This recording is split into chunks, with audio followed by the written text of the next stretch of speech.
마가에 대해서는 이제 좀 이따 말씀드리려고 하고, 그러면 사복음서 마태, 마가, 누가, 요한 사복음서 중에 제일 먼저 기록된 복음서는 힌트 다 드린 거예요. 마가복음입니다. 마태복음이 아니고 마가복음이 제일 먼저 기록되었다고 합니다. 언제 썼느냐? 성경학자들은 대체로 64년경, AD 64년경에 베드로가 순교하기 직전에 쓰였다고 합니다. 이때는 AD 64년에 전 세계사적으로 대단히 큰 사건이 하나 있었습니다. 세계를 제패한 로마 제국의 황제는 그 당시에 가장 악명이 높은 네로였습니다.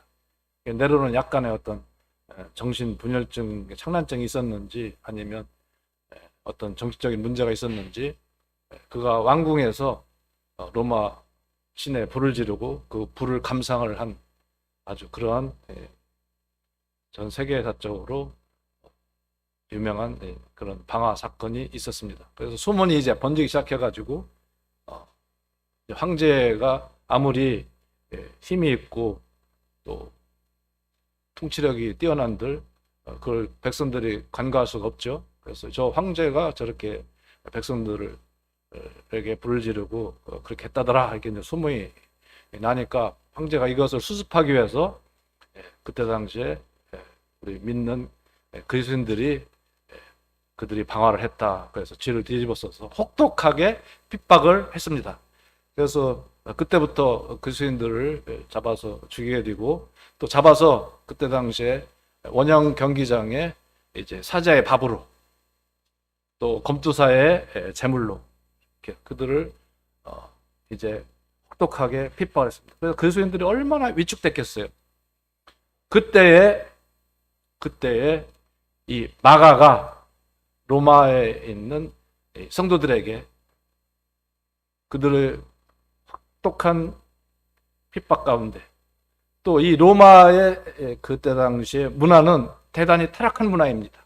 성적으로 타락하고 황제들은 근친상간도 하고 대단히 하나님 보실 때 타락한 그런 문화를 가진 그 시대였습니다. 그래서 세상을 돌아보면 타락한 문화요.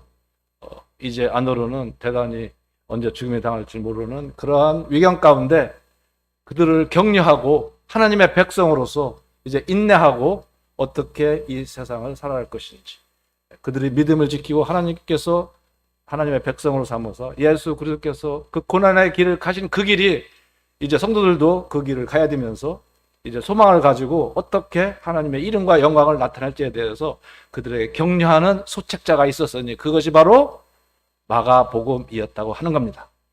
그래서 제일 먼저 이 마가복음이 성도들에게 들려지고 이제 마가복음을 기초로 해서 쓰여진 복음서가 마태복음, 누가복음이라는 것입니다. 그래서 많은 내용이 중복되어 있는데 마태복음, 누가복음을 기초해서 마가복음을 쓴 것이 아니라 마가복음을 기초로 해서 마태복음, 누가복음이 쓰였다 하는 겁니다. 그래서 이 마가는 어떤 사람이었느냐? 마가의 다락방 그 집 아들이 바로 마가였어요. 그러니까 부잣집 아들이었습니다. 그래서 이 마가는 언제 등장하느냐? 이제 안디옥 교회에서 바나바와 바울을 이제 세워서 1차 전도여행에 보낼 때 수행관으로 함께 동역을 하게 됩니다. 그래서 반모섬까지는 이제 함께 동역을 하고 이제 육지에 다다라서 지금의 터키지요.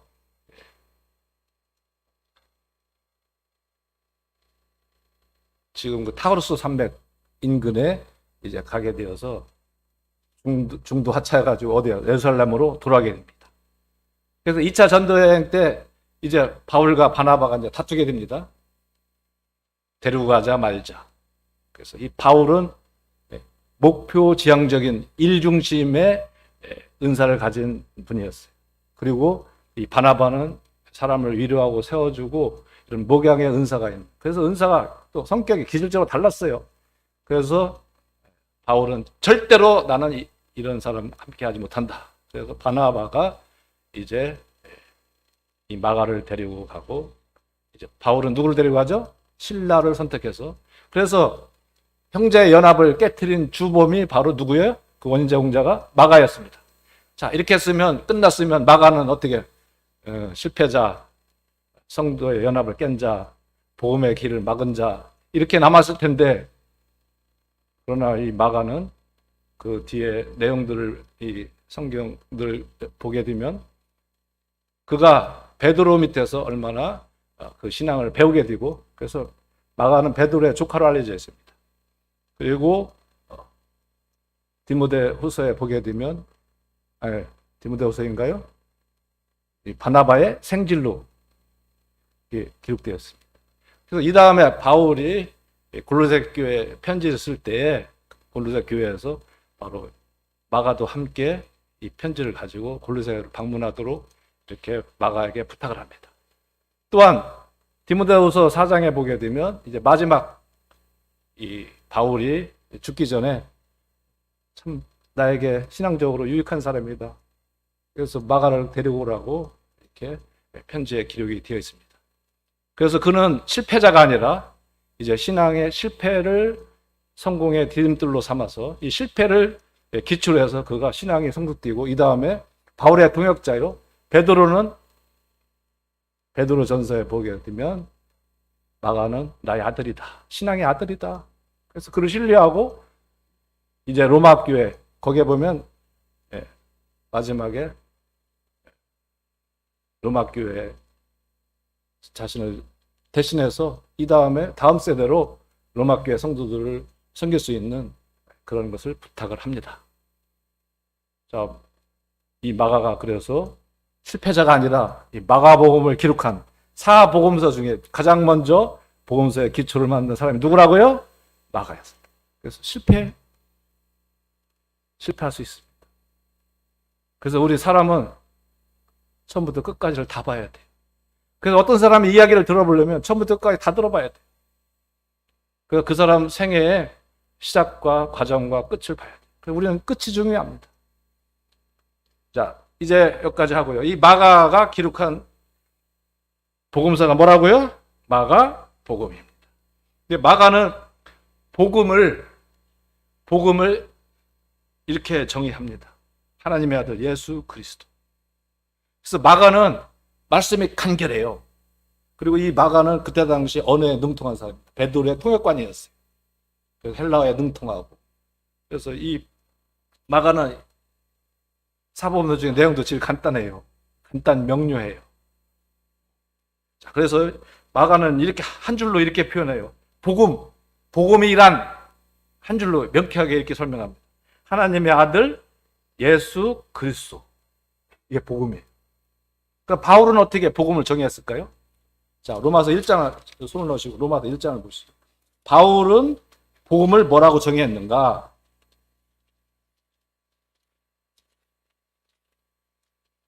로마서 1장 로마서 1장 2절 3절.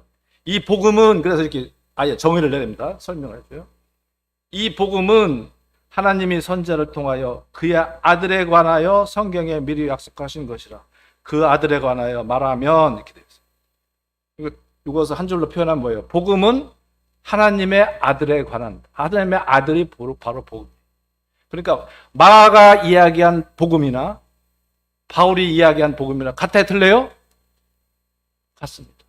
그래서 우리가 고정관념이 있어요. 복음 그러면 우리가 복음 집회, 복음 전도 집회 그러니까 예수님 믿어서 지옥에 안 가고 천국에 가는 게 복음이다. 물론 맞아요. 근데 복음이라는 것은 지옥 가지 않고 천국 가는 이런 복된 소식을 포함해서 너무나 크고 넓은 개념이에요. 바로 하나님의 아들 예수 그리스도가 복음입니다.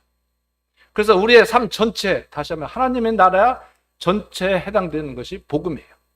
그리고 이것은 과거, 현재, 미래 모든 것이 해당돼요. 우리 성도들의 구원받는 구원도 복음이지만 현재의 삶도 복음이고 앞으로의 삶도 복음이에요. 마가에 있어서 그의 복음이란 현장에서 복음 전하는 일도 복음이었지만 이 마가복음을 통해서 이 기록함을 통해서 성도들에게 격려하고 성도들이 고난을 이길 수 있도록 힘을 주는 것도 복음이었다 그 말입니다. 믿으십니까?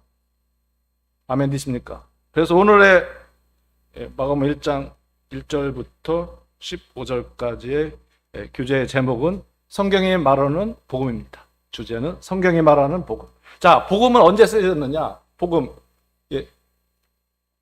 이제 고대 시대에 전쟁이 일어나면 어떻게 해요? 가장 기쁜 소식이 어떤 소식이에요? 전쟁에서 승리했다. 이게 기쁜 소식이죠. 그래서 성경에 제일 먼저 기록된 내용은 이사야서에 기록된 이사야서 52장에 유대인들이 이제 바벨론에 포로됐다가 돌아올 때 유앙겔리온 기쁜 소식 이게 뭐예요? 그들 포로에서 돌아오는 소식이었습니다. 자, 이것이 로마 시대는 어떤 때 복음 이 기쁜 소식이었느냐? 전쟁에서 승리하는 것도 승리지만 왕의 황제가 황제 즉위하는 날, 또 황제의 생일날, 기쁜 날이에요. 왜 황제가 세상에 이제 왕에 오르는 것이 기쁜 날이냐? 그날은 백성들에게는 특별한 날이에요. 유앙겔리온 이게 선포되는 그날은 뭐가 하사될까요? 백성들에게? 예, 그때 당시에 먹고 사는 문제가 제일 어려울 때 곡물도 하사되고, 예? 또 저 감옥에 있는 죄수도 석방해주고, 또 그날 노예들은 일 안 하고 쉬기도 하고, 그러니까 그날이 얼마나 좋겠어요, 그죠? 예, 그래서 그날이 기쁜 날이에요. 그래서 기쁜 소식. 그래서 첫 번째 마가가 이야기하는 복음이란, 성경에서 말하는 복음이란 이 기쁜 소식이라는 것은 첫 번째 뭐라고요? 예수님이 하나님의 아들이라는 소식입니다. 뭐라고요? 가장 기쁜 소식이 뭐라고요? 예수가 저 나사렛에서 태어난 그 요셉의 아들 예수가 누구라는 거예요? 사람인데 하나님의 아들이랴. 이게 기쁜 소식. 이것은 선포입니다. 굿뉴스 정도 수준이 아니에요. 그래서 하나님께서 하나님의 아들, 예수님은 하나님의 아들이라는 것을 이제 입증하는데,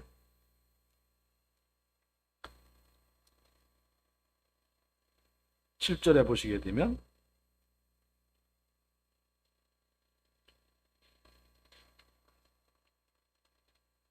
아, 7절이 아니라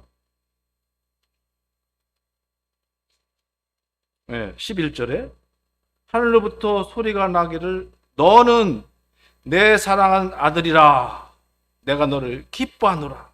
유앙겔리온 기뻐한다. 하나님께서 이제 선포하시는데 하나님의 아들이다. 변화산상에서도 선포하죠. 9장에 보시게 되면 변화산상에서도 제들 앞에서 이는 내 하나님의 아들이요 내 기뻐하는 자다. 이제 10절에 보시면 성령께서도 함께 하십니다. 삼위 하나님이 예수님은 하나님의 아들이라는 것을 확증해 주세요. 아버지께서 성령이 임하셔서 성령께서 이제 14장 끝에 보시게 되면 예수님 자신도 이제 질문을 받습니다.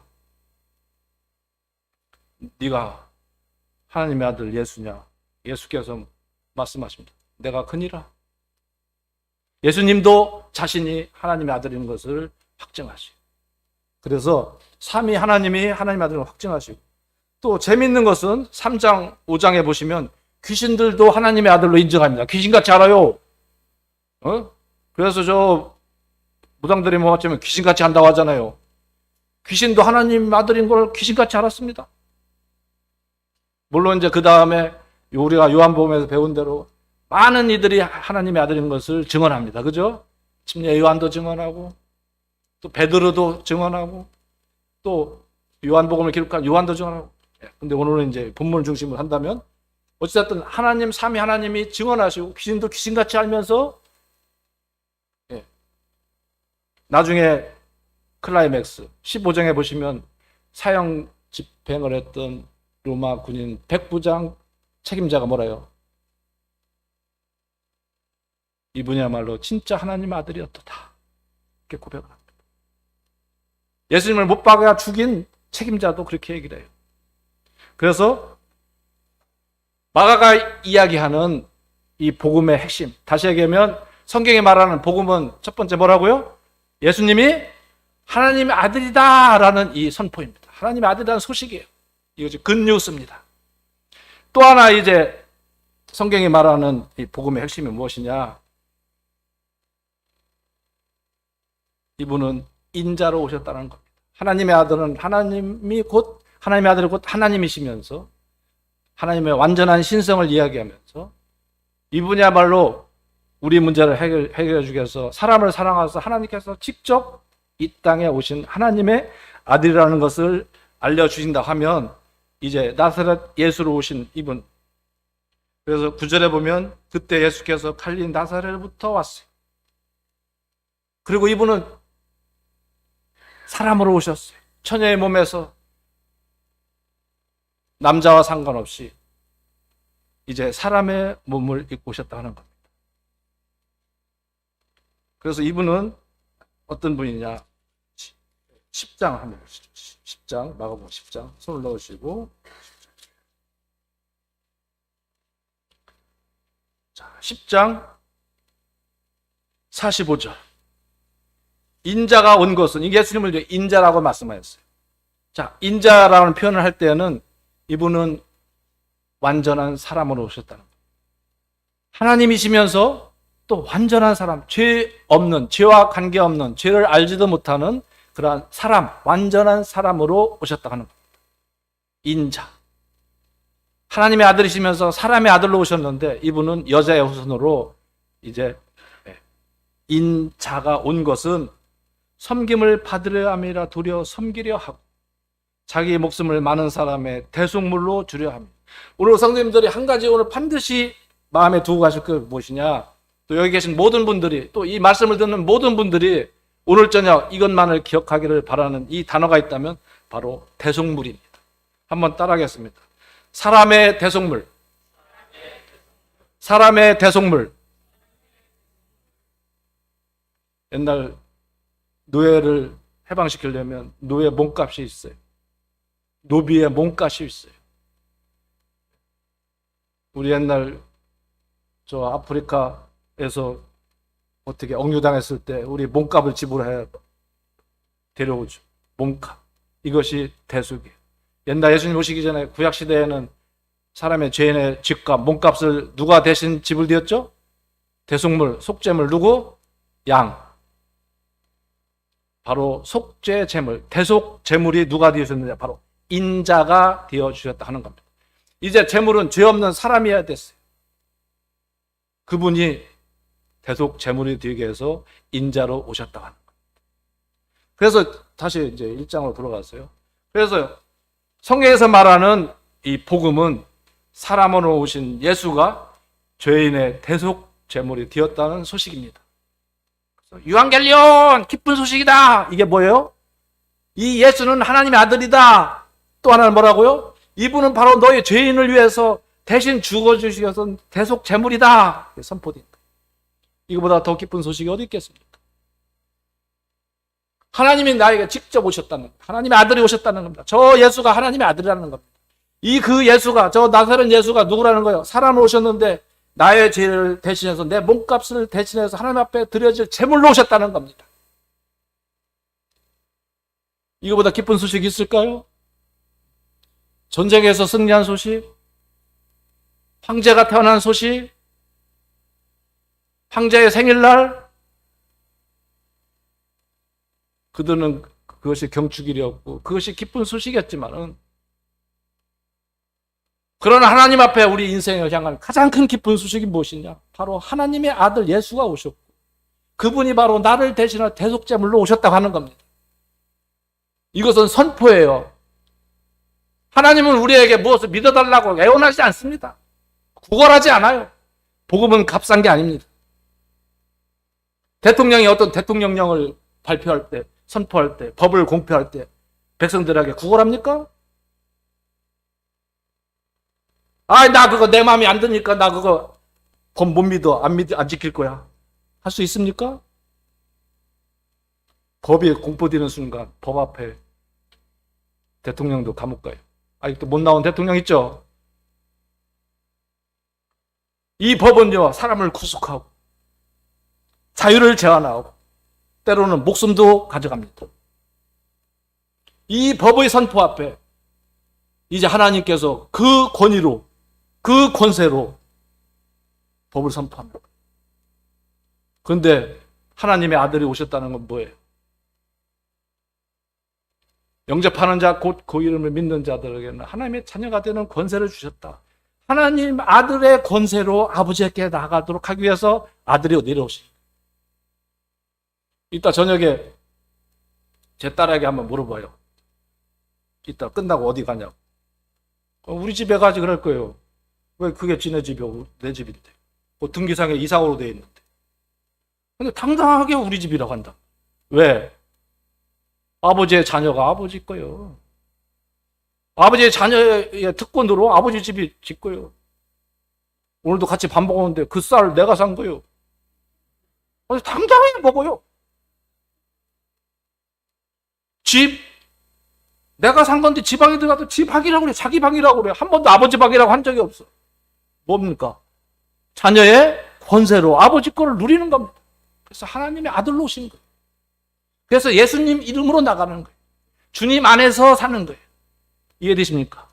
우리는요, 아버지 것을 누릴 줄도 알아야 돼요. 예? 아버지 집에서 아버지 걸 누리라고 집을 샀으면 아버지 거 감사하고 누려야 살아야 하잖아요. 예? 아버지가 준 선물 포장지도 안 뜯고 포장지만 바라보겠습니까? 포장지를 뜯고 그 내용을 감사하면서 누려야 되죠. 맞습니까? 이 복음도 우리에게 누리는 거예요.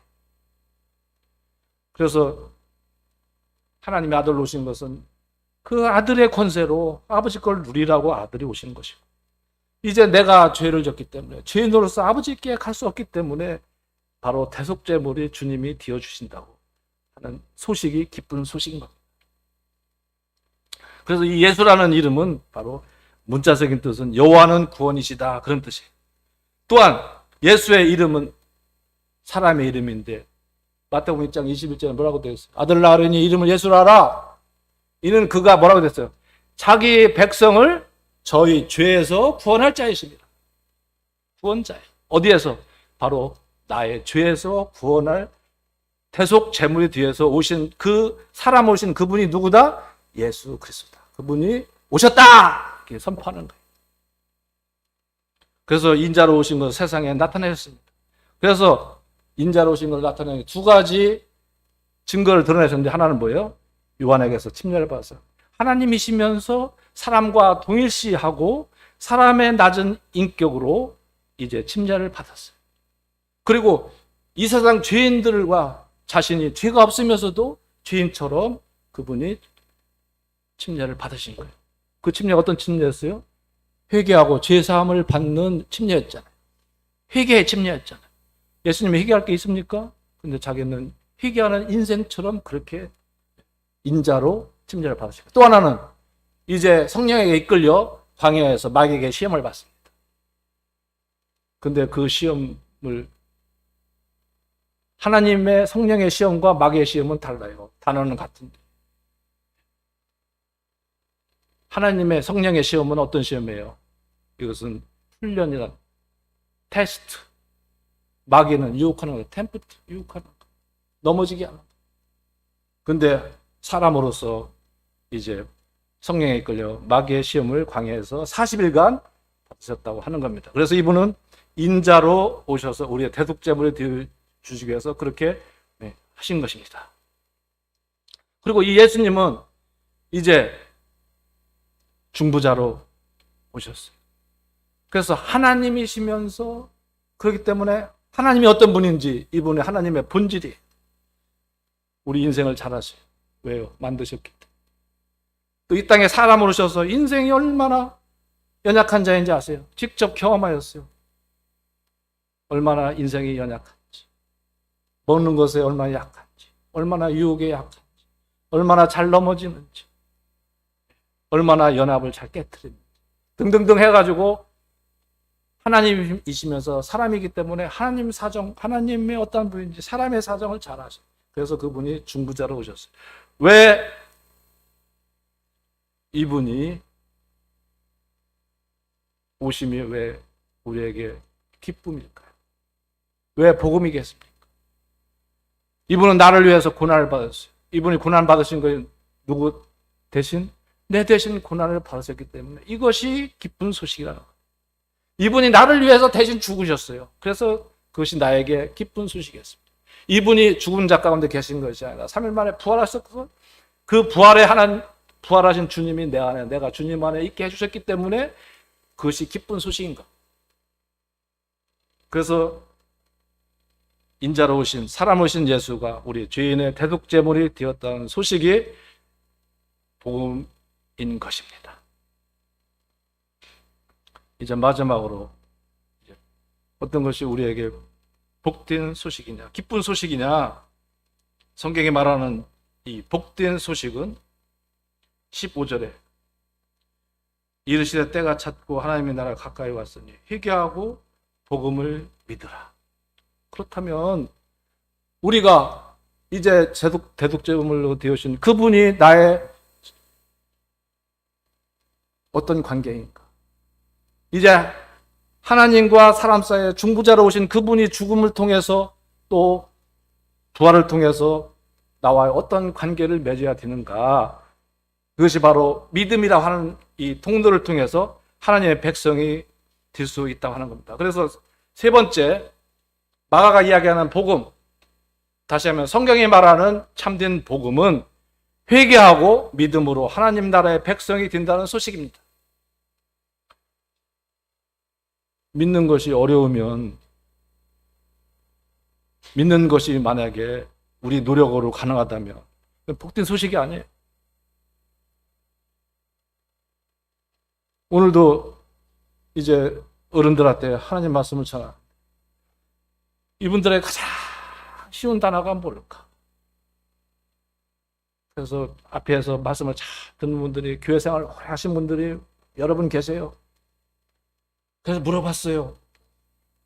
자, 우리 어머니들, 죄를 용서해달라고 새벽에 가서 기도합니다. 하나님, 내가 옆집 할망구하고 놀다 보니까 또 화를 냈습니다. 용서하여 주시옵소서.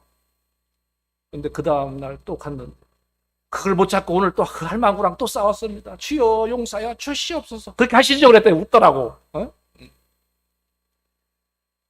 야, 그러면 이거 그냥 평생 이거 10년, 20년, 30년, 40년 이거 하지 말고 단박에 그냥 한 방에 끝내는 방법 없을까요? 그랬더니 또 나와서 기도해야 된다고 합디다.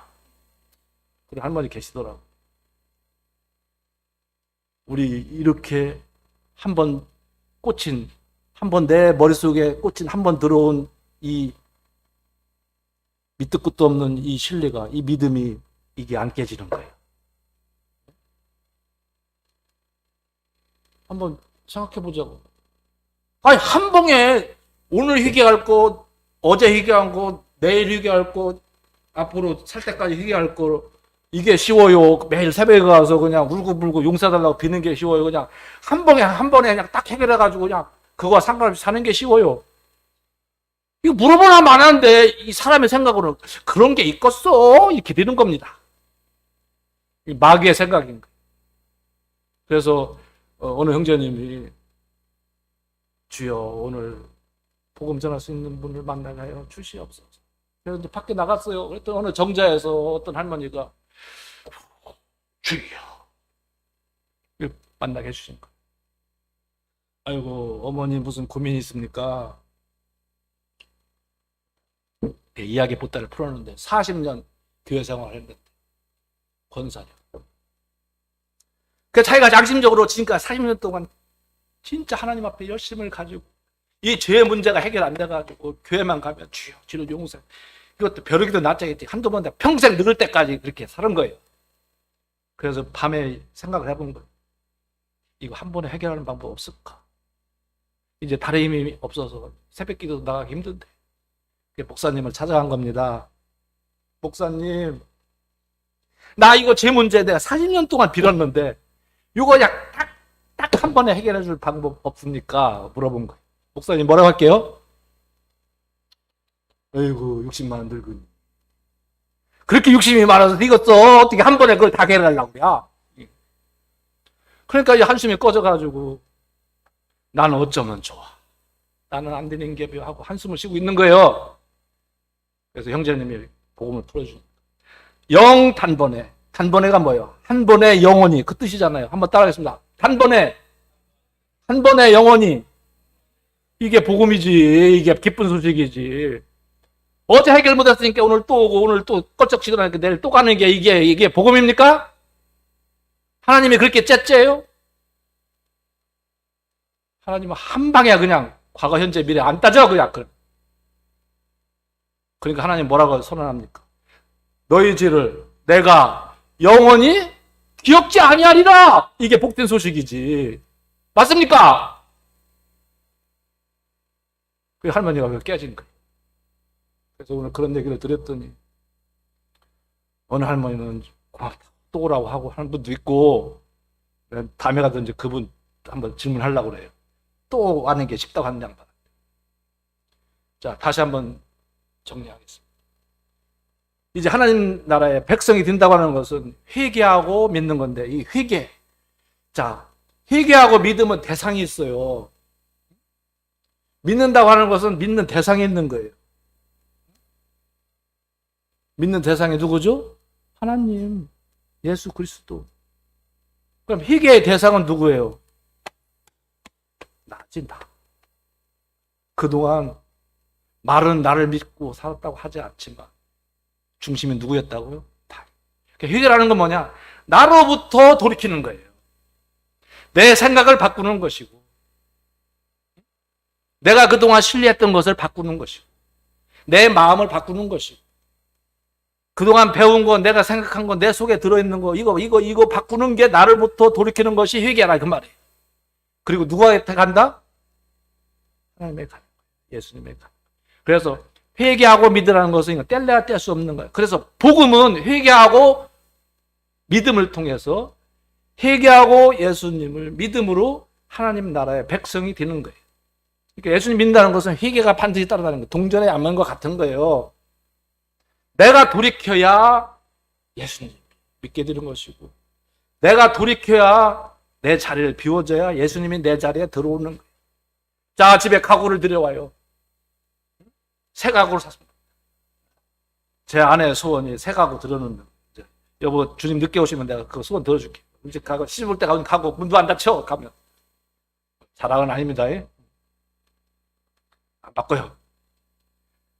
바꿔줘야지 제가 했대. 여보, 열심히 모아서 바꿔줄게요. 근데 새 가구 들어왔어요. 새 가구 놓으려면 첫 번째 조건이 뭐죠? 헌 가구를 버려야죠. 제 아내라고 제 서재에 책이 너무 많다고 책 좀 버리라고 하는데, 이게 욕심이 많아가지고 버리고 싶은 게 하나도 없어요. 그런데 버리기는 버려야 되겠습니다. 새 책을 놓으니까 이제 책이 자꾸 책꽂이하고 쌓여져요. 옛날 걸 버려야 새 거를 놓지. 새수는 새 부대에. 맞습니까? 그러니까 나를 돌이켜야, 나를 버려야, 내 생각을 버려야 예수님이 내 안에 들어오지. 한 가구를 버려야 새 가구를 놓지. 맞습니까? 그래서 그 말이에요. 복음은 뭐라고요? 회개하고 믿음으로 하나님의 나라 백성이 된다는 소식입니다. 자, 이제 정리를 하겠습니다. 복음은 이제 예수님이 나의 그리스도가 되어야 한다는 선포입니다. 그래서 옛날에는 왕, 제사장, 선지자에게 기름을 부었어요. 그러니까 그리스도는 기름 부은 자란 뜻이에요. 예수님은 왕이시면서 또 대제사장이면서 선지자, 하나님 말씀이에요. 맞죠? 근데 성경 역사를 보면 그리스도를 쓸 때는 1세기부터는 그 중에 가장 중심적인 왕을 대표해서 그리스도라고 했어요. 그래서 여기에 하나님의 아들 예수 그리스도라는 것은 이분이 나의 구원자로 오셔서 나의 대독 제물이 되었을 뿐만 아니라 이분이 내 삶에 누구라고요? 나를 통치할 왕. 예수님은 나를 섬기기 위해서 오셨으면서 나의 하나님의 나라의 왕으로서 나를 다스리기 위해서 오신. 그래서 이제 예수님을 믿는다고 하는 것은 이제 이분에게 내 삶을 내어드리는 거예요. 나를 통치해 주세요. 이제 당신이 나의 주인입니다. 그래서 왕 앞에서는요, 왜가 없어요. 왕이 명령하면 따라야 됩니다. 복종해야 됩니다. 그래서 가장 대표적인 그리스도의 의미는 백성을 통치하는 왕입니다. 이제 말씀을 정리하면서, 자, 오늘날 우리는 이 말씀을 통해서 바로 예수가 하나님의 아들이라는 이런 기쁜 소식, 또 사람으로 오셔서 대속제물이 되었다는 이 기쁜 소식, 이제 나의 왕이 되셔서 나를 다스릴 이 예수 그리스도를 회개하고 믿을 수 있는 이런 은혜를 주신 이런 기쁜 소식, 이제 이 회개는 우리 예수님 믿을 때 딱 한 번의 일로 회개는 맞춰집니다. 맞습니까? 근데 현재 진행형이어야 돼. 나는 내 안에 지금 내가 그때 돌이킨 내 안에 지금 예수께서 지금 내 안에 좌정하고 계신지, 나의 자리에 지금도 예수가 왕으로서 좌정하고 계시고 나를 다스리고 계신지, 나를 다스리는, 나를 점검해보는 삶의 진행형이야. 성경이 말하는 복음은 하나님의 아들 예수 그리스도입니다. 따라서 복음은 예수님이 십자가에 못 박혀 피 흘리시고 나의 죄를 용서하고 나를 지옥에서 천국으로 건져준 구원자, 이것은 복음의 기초요, 하나님의 나라의 개념에서 보면 아주 작은 부분에 불과한 겁니다. 그래서 우리가 성경에서 말하는 이 참 복음은 나의 왕이신 예수 그리스도께서 내 삶을 다스리시도록 내 삶을 헌신하고, 그래서 내가 지옥에서 천국에 가는 그것만이 아니라 진짜 우리의 삶의 현재의 복음이 되어야 됩니다. 그래서 예수님이 나를 통치하는 왕이 지금도 나의 삶의 진행형의 복음이어야 합니다. 로마에 있는 성도들은 이 복음을 듣고 있었어요. 그 핍박 가운데 이제 내가 언제 죽을지, 언제 잡혀가 죽을지, 또 세상에 나가면 이 타락한 이 세상에 내가 어떻게 그들을 극복하고 살아야 될지 안전이 보장되지 않는 그러한 가운데 이 마가복음이 들려지고 고난받으신 그 주님의 그 길을 그들이 기꺼이 갔다고 하는 겁니다. 이 복음을 듣게 되었을 때, 우리 사랑하는 성도님들, 이제 오늘 저녁에 이 주님의 이 복된 소식이 우리 삶에, 바로 나의 삶의 주인이 여전히 내 안에서 나를 통치하고 계시는지, 그리고 남은 삶이 하나님 나라의 백성으로서 하나님께서 나에게 갖고 계신 그 계획과 뜻대로 내 삶을 살고 있는지, 이제 자신을 한번 더 점검해보고, 또 주님 안에서 아들의 특권을 가지고 아버지의 것을 풍성하게 누리는 그런 우리 성도님들이 되시기를 바라겠습니다. 마치겠습니다. 그룹 교제 하시죠.